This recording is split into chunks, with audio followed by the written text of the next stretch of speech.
They called it civilization. But the fields knew the truth. Cotton stretched for miles beneath a red gold sun, and every stalk whispered of pain.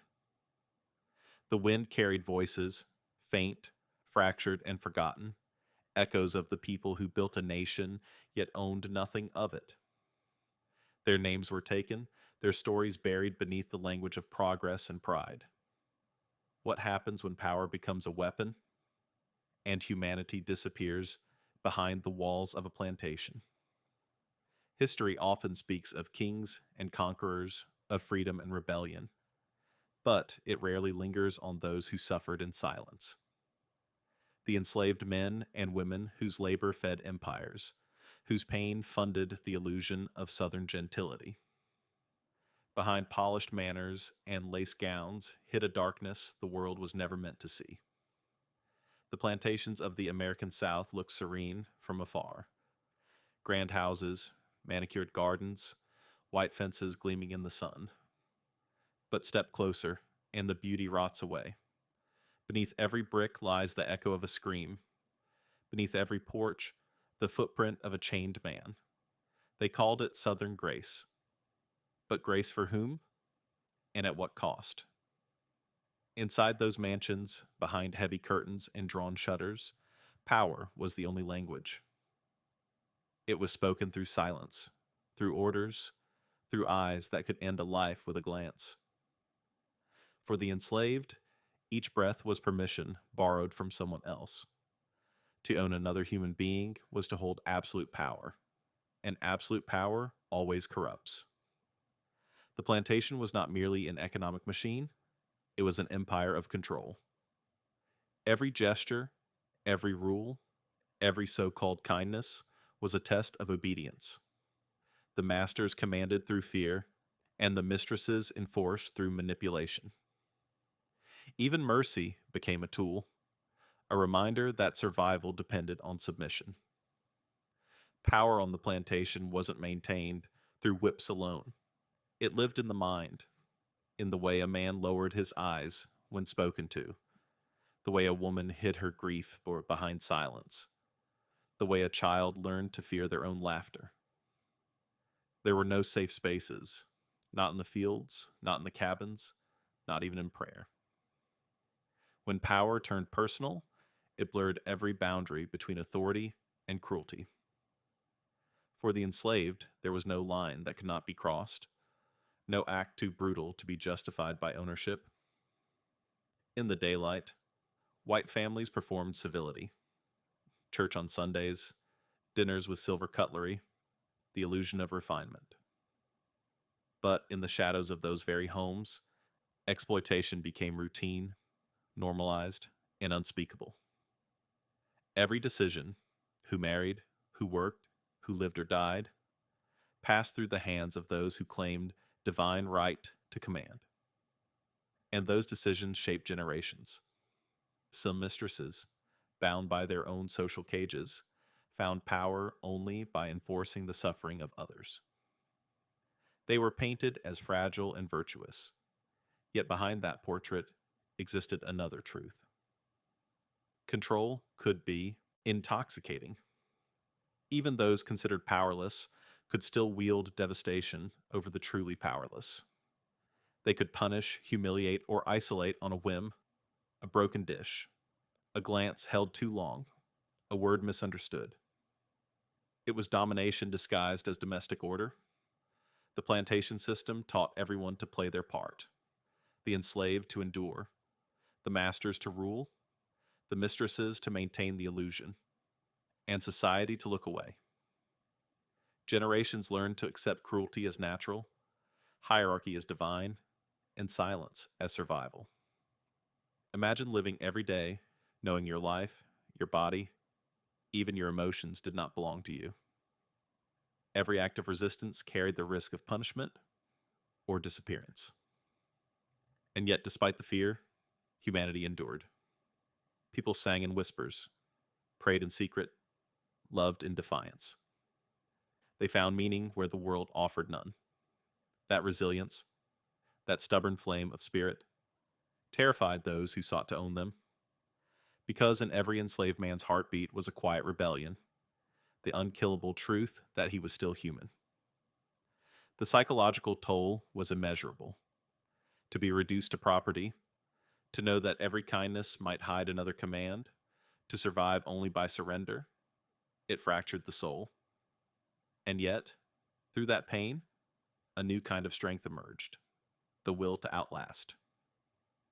When emancipation finally came, the chains fell, but the silence remained.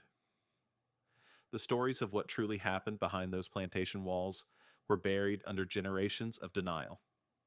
Historians romanticized the South, dressing brutality in nostalgia. Diaries became censored. Textbooks turned torment into myth. They told stories of hospitality while blood soaked the ground. But the truth has a way of surviving.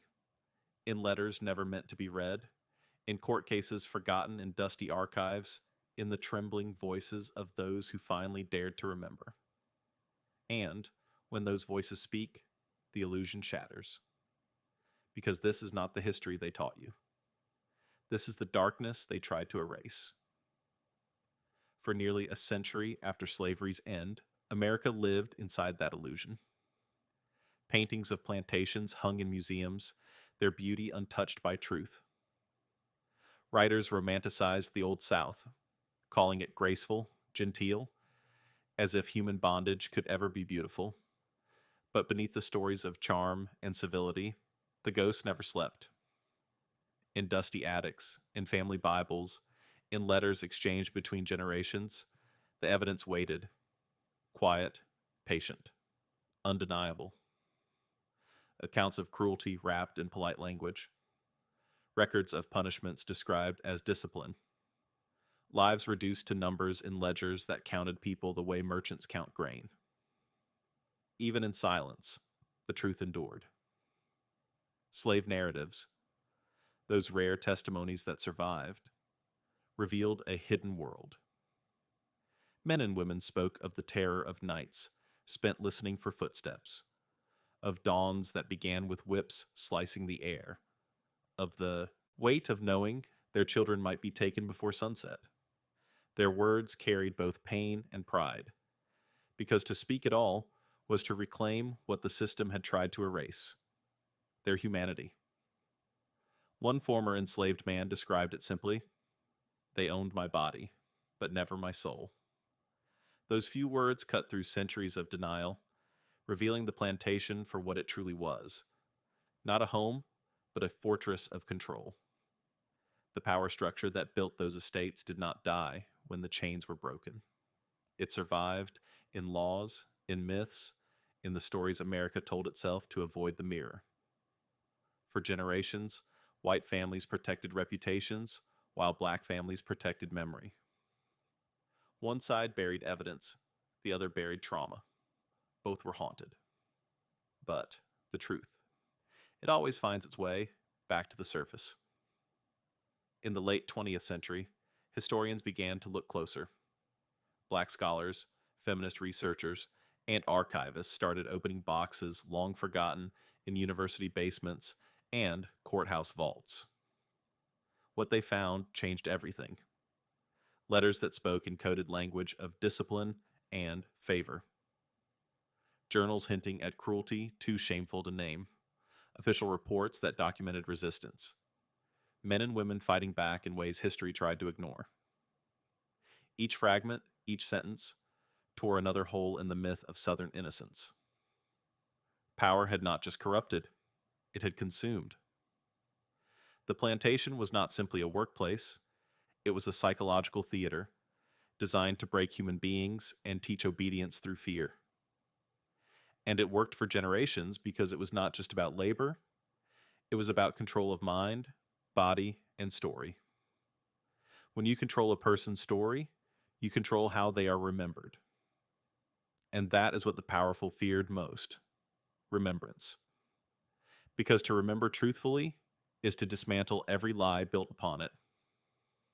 Today, as scholars dig deeper into these buried truths, they are not just writing history, they are undoing erasure. Museums across the American South now tell the stories once silenced. Audio archives play the trembling voices of elders who lived through the last echoes of slavery. Descendants walk through the ruins of plantations, not as tourists, but as witnesses. Each truth uncovered becomes an act of justice. Each name remembered becomes resistance against centuries of denial. But this reckoning is not easy. For every person who confronts the past, there are others who flinch from it, unwilling to believe that such cruelty could exist under the banner of civilization. They say, that was a long time ago. They say, it wasn't that bad. They say, why can't we move on? The answer is simple. You cannot move on from what you refuse to face.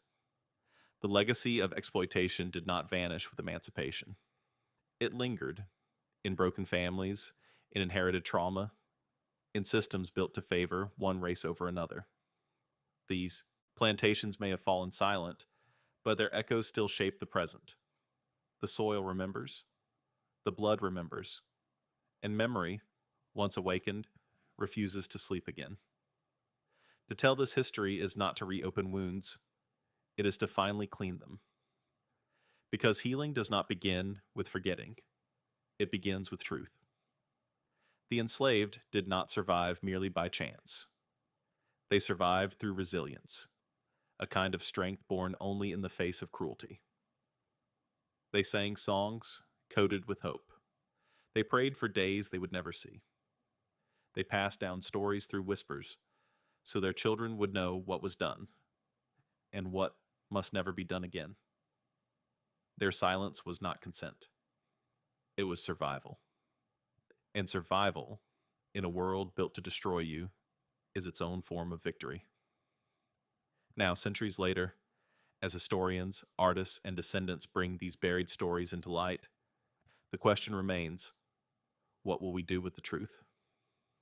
Will we hide it, as generations once did, behind polished myths of gentility?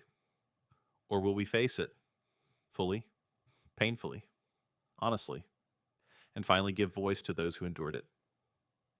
Because the past is not gone. It breathes in the present. It shapes who we are. To remember them is not to dwell in tragedy. It is to honor endurance. They worked in the fields, but they also fought. For dignity, for humanity, for the right to exist as more than someone else's property. Their fight continues in every act of remembrance, every story retold, every truth reclaimed. When power turned to exploitation, they turned pain into endurance, and endurance into legacy. And as long as we speak their names, that legacy will never die. This is not just history. This is testimony. A reminder that silence is complicity, and remembrance is power. To remember them is to expose the lie. To tell their story is to restore their humanity.